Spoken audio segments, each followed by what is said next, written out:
नमस्कार दोस्तों, मैं हूं विनोद कुमार और मैं आज स्टेनोग्राफी हिंदी का पार्ट 8 लेके आया हूं, जिसमें ना आंकड़े का नियम बताया जा रहा है। आप इसको ध्यान से पढ़ें। आइए देखते हैं इसमें किस तरह से हमें ना आंकड़ा लगाना है। चलिए स्टार्ट करते हैं। इसकी थ्योरी कहती है, किसी व्यंजन के अंत में दाईं ओर से बाईं ओर एक घुमावदार छोटा सा हुक या आंकड़ा लगाने पर व्यंजन के अंत में उसे ना पढ़ा जाता है। इस स्थिति में ना में किसी भी प्रकार की कोई मात्रा नहीं होनी चाहिए। किस तरह से दोस्तों? जैसे कि हमारा ये का है, का के बाद ना व्यंजन आया है, तो हम का व्यंजन को बनाते हुए दाईं ओर से बाईं ओर एक छोटा सा घुमावदार हुक या आंकड़ा इस तरह से लगा देंगे, तो यह व्यंजन के अंत में क्या पढ़ा जाएगा? ना पढ़ा जाएगा। यानी हम अब पूरा अगर व्यंजन पढ़ें पूरे दोनों, तो क्या हो जाएगा? का और ना आंकड़ा कन। उसी तरह से हमें चा वर्ग में भी किस तरह से आंकड़ा लगाना है? इस तरह से दाईं ओर से बाईं ओर एक छोटा सा घुमावदार आंकड़ा लगाने पर यह ना पढ़ा जाएगा, तो ये पूरा शब्द क्या हो जाएगा? चन। इसी तरह से अगर हम टा में लगाएं, तो टा में हमें इस तरह से आंकड़ा लगाना है, ये टन हो जाएगा। तन लिखना है तो तन इस तरह से लिखा जाएगा और इस तरह से लिखा जाएगा। वक्र व्यंजनों के नियम आगे दिया गया है, आगे उसमें जानेंगे और अच्छे से वक्र व्यंजन में किस तरह से लगाना है। पन किस तरह से लिखेंगे दोस्तों? पा बनाएंगे, ना आंकड़ा इस तरह से लगा देंगे, ये पन हो जाएगा। अगर हमें रन लिखना है तो रन किस तरह से लिखेंगे? रा बनाएंगे और ना आंकड़ा इस तरह से लगा देंगे, ये हो जाएगा दोस्तों रन। हन लिखना है, हन किस तरह से लिखा जाएगा? हा वृत्त हा हमारा बनाते हुए हा व्यंजन, ना आंकड़ा इस तरह से लगा देंगे। या फिर इसी में हम अगर अधोगामी हा लेते हैं तो उसमें किस तरह से लगेगा दोस्तों? इस तरह से इसमें अधोगामी हा में हमारा ना आंकड़ा लग जाएगा। वन लिखना है, वाह व्यंजन बनाते हुए ना आंकड़ा दोस्तों इस तरह से हमें इसमें लगा देना है, यह हमारा वन हो जाएगा। आगे बात करते हैं, जैसे शब्द लिखा है चरण, चरण में किस तरह से लगेगा दोस्तों? चा बनाना है, रा बनाना है और ना आंकड़ा इस तरह से लगा देना है, तो ये हमारा चरण हो जाएगा। बेजान लिखना है तो बेजान किस तरह से लिखेंगे? बा बनाया, जा बनाया और ना आंकड़ा इस तरह से लिखा दिया। बाकी मात्रा द्वितीय स्थान पर हल्का बिंदु और जा की मात्रा प्रथम स्थान गहरा बिंदु। इसी तरह से चुराना लिखना है तो चुराना किस तरह से लिखेगा दोस्तों? चा को रेखा से काटते हुए, क्योंकि उसमें तीसरे स्थान की मात्रा है। रा बनाना है और इसके बाद हमें ना पूरा बनाना है।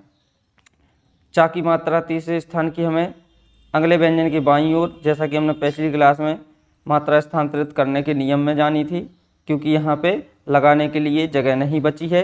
रा की मात्रा हमारी प्रथम स्थान पे गहरा बिंदु, ना कि हमारी प्रथम स्थान पे गहरा बिंदु। यह है यहाँ पे दोस्तों हमने ना आंकड़ा इसलिए नहीं लगाया है कि हमने नियम में पढ़ा है कि जिस व्यंजन में, जिस शब्द में हमारा ना आंकड़ा लगाया जा रहा है उस ना में हमारी कोई भी मात्रा नहीं होनी चाहिए। अगर मात्रा होगी तो हमारा नियम लागू नहीं होगा। इसके बाद आगे देखते हैं, जैसे हमें अन्य व्यंजनों में लगाना है, जैसे हमें या में लगाना है, हमें लिखना होता यान लिखना होता, तो यान किस तरह से लिखा जाता? या बनाते इस तरह से और ना आंकड़ा लगाते थे इस तरह से। अगर इसी की जगह हमारा शब्द होता यानी, तो यानी किस तरह से लिखा जाता दोस्तों? या बनाना पड़ता और ना पूरा बनाना पड़ता। यह हमारा या की मात्रा हो जाती और ना की मात्रा इस तरह से हो जाती, तो ये हो जाता हमारा दोस्तों यानी। आइए आगे पढ़ते हैं, इसका और नियम क्या कहता है।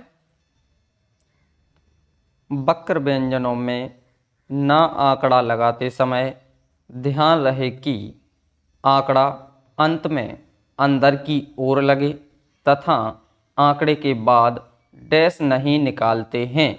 डैश निकालने पर यह वक्र व्यंजन में ता पढ़ा जाएगा। दोस्तों थ्योरी के अनुसार हमें क्या करना है? वक्र व्यंजनों में यह आंकड़ा अंदर की तरफ से लगाना है और इसके साथ में डैश नहीं निकालना है। जिस तरह से हमने पिछले वीडियो में जो हमारा ता आंकड़े का नियम था उसमें वक्र व्यंजनों में हमने डैश निकाला था, इसमें हमें डैश नहीं निकालना है। डैश निकालेंगे तो वो हम क्या पढ़ेंगे, ता पढ़ेंगे। तो आइए दोस्तों इसको बनाते हैं किस तरह से। जैसे हमें तन लिखना है तो ता हम इस तरह से बनाएंगे और ना आंकड़े के लिए हम अंदर की ओर से इस तरह का एक हुक लगा देंगे तो ये हमारा ना पढ़ा जाएगा, ये हो जाएगा तन।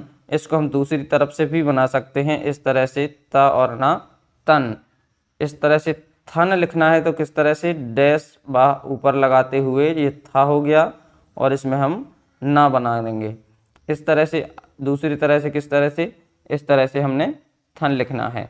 मन लिखेंगे दोस्तों किस तरह से लिखेंगे, माँ हो गया, माँ होना मन हो जाएगा इस तरह से।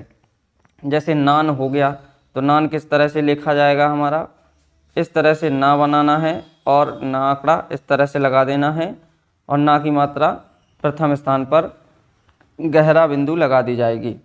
सन लिखना है तो सन किस तरह से लिखेगा, सन हमने इस तरह से बनाना है और ना आंकड़ा इस तरह से लगा देंगे। अगर दूसरा वाला हम सा लेते हैं तो उस सा में हमें किस तरह से बनाना है, इस तरह से सा बनाते हुए ना आंकड़ा लगा देना है तो ये हमारा सन हो जाएगा। ये आ गया दोस्तों हमारा नानी। तो ना में हमारा यहाँ में आंकड़ा नहीं लगेगा। क्यों नहीं लगेगा, क्योंकि यहाँ पे हमारे दूसरे वाले ना में भी मात्रा है। तो हमें इस व्यंजन को क्या करना पड़ेगा, पूरा पूरा लिखना पड़ेगा। ना की मात्रा यहाँ आ जाएगी और बड़ी की मात्रा यहाँ आ जाएगी। इसी तरह से सोनू में भी हमारा आंकड़ा नहीं लगेगा। तो इसमें हम क्या करेंगे, इसमें हम सा वृत्त लगाते हुए और ना व्यंजन पूरा बना देंगे। सा की मात्रा उसी व्यंजन के बाईं ओर आ जाएगी और ना की मात्रा उसी व्यंजन के नीचे आ जाएगी। इसके बाद आगे जो नियम कहता है उसको भी देख लेते हैं। आइए किस तरह से। मध्य में ना आंकड़े का नियम कहता है, किन्हीं दो व्यंजन के मध्य यदि यह आंकड़ा आसानी से बने तो ही आंकड़ा लगावें, अन्यथा ना व्यंजन पूरा लिखें। कहने का मतलब ये है कि अगर आप दो व्यंजन हैं, जैसे कि एक ये सा और एक ता, उसके बीच में ये ना आया है, तो यदि ये ना आंकड़ा आसानी से बना पाएँ या आसानी से लगे तो ही हमें आंकड़ा लगाना है, अन्यथा हमें क्या करना है, ना व्यंजन को पूरा लिखना है। इसके बाद दूसरा नियम क्या कहता है, ना आंकड़े की मात्रा अगले व्यंजन के बाईं ओर लगेगी। बाईं ओर कहाँ पे, जहाँ पे भी किसी व्यंजन में हम स्वर लगाते हैं उस स्थान पे हमारे इसकी मात्रा चली जाएगी। आइए हम इसके एग्जाम्पल देखते हैं। जैसे हमें संत लिखना है तो ये तो हमारा ना दिखाई नहीं दे रहा, लेकिन इस पे एक बिंदी लगी है, इसे अनुस्वार कहते हैं और ये हमारा ना की आवाज़ या ध्वनि को क्या करता है, उत्पन्न करता है। जैसे संत, तो इसमें ना का अनुस्वार आ रहा है, इसलिए हम इसको किस तरह से लिखेंगे, हम सा इस तरह से बनाएंगे और ना आंकड़ा इस तरह से थोड़ा सा ऊपर करते हुए ता बना देंगे, तो ये हमारा आसानी से लग गया है, इसे हम संत पढ़ेंगे।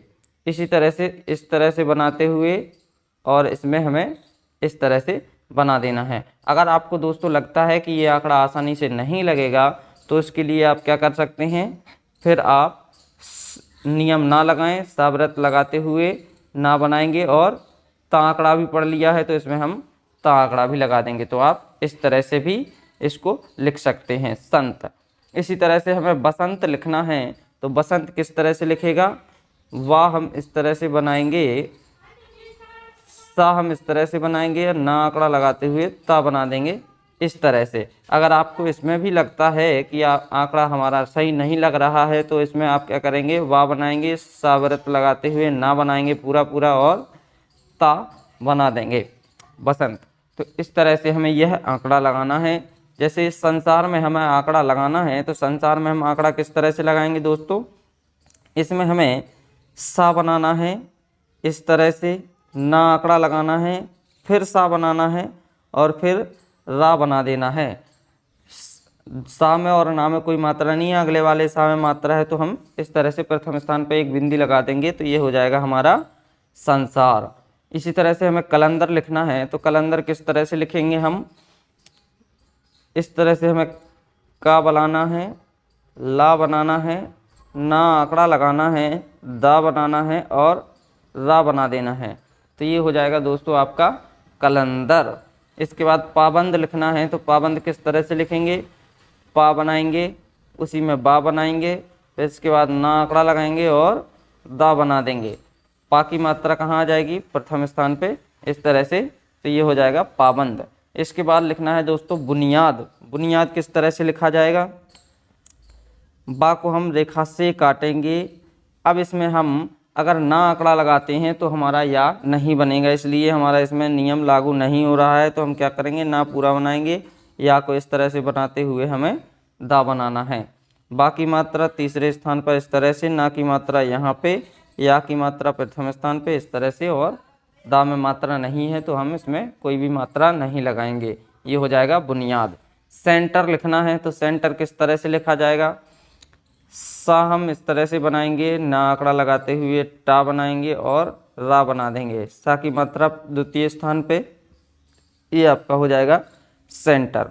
आप चाहते तो आप इसको सेंटर को इस वाले सा से भी बना सकते थे, ये हो जाता आपका सेंटर। अब देखिए चुनौती लिखना है तो चुनौती किस तरह से लिखा जाएगा, चा को रेखा से काटेंगे क्योंकि तीसरे स्थान की मात्रा है, ना आंकड़ा लगाएंगे और हम ता बना देंगे। चा की तीसरे स्थान की मात्रा, ना की जो मात्रा लगनी है वो किस तरह से लगेगी, नियम क्या कहता है कि ना आंकड़े की मात्रा अगले व्यंजन के बाईं ओर जहाँ पे स्वर लगाते हैं वहाँ पे हमें लगानी है। तो अगला व्यंजन हमारा क्या है, ना के बाद ता है, और ता का बाईं ओर कौन सा है, ये वाला, इस तरफ वाला हमारा बाईं ओर है। यहीं इसी साइड हम किसी व्यंजन में स्वर लगाते हैं तो इसके स्थान पर हमें उसकी मात्रा के अनुसार उसके स्थान पे हमें ना आंकड़े की मात्रा लगा देनी है। जैसे ना में औ की मात्रा है द्वितीय स्थान का गहरा डैश, तो हम इस तरह से द्वितीय स्थान पे यह लगा देंगे तो यह हमारा ना की मात्रा पड़ जाएगी, और ता की मात्रा हमें यथास्थान लगानी है। तो ये क्या हो जाएगा दोस्तों, चुनौती। इसके बाद हिंदी लिखना है तो हिंदी किस तरह से लिखेंगे, हा को रेखा से काटेंगे, ना आंकड़ा लगाएंगे और दा बना देंगे। हा इस तरह से, ना में कोई मात्रा नहीं है तो ना में कोई मात्रा नहीं लगेगी। इसके बाद दा हमारा इस तरह से लिख जाएगा। तो ये हो गया दोस्तों आपका ना आंकड़े का नियम। अब कुछ उदाहरण जो कि मैं आप लोगों को दे रहा हूँ उसकी आप प्रैक्टिस कीजिए और अपनी शॉर्ट हैंड को इम्प्रूव कीजिए। तो दोस्तों ये आपके अभ्यास रहे, आप इनकी प्रैक्टिस कीजिए और अगले नियम में देखेंगे हम कि कौन सा नियम हमें पढ़ना है। तो थैंक यू वेरी मच। आज के लिए बस इतना ही। खुश रहें, स्वस्थ रहें। धन्यवाद।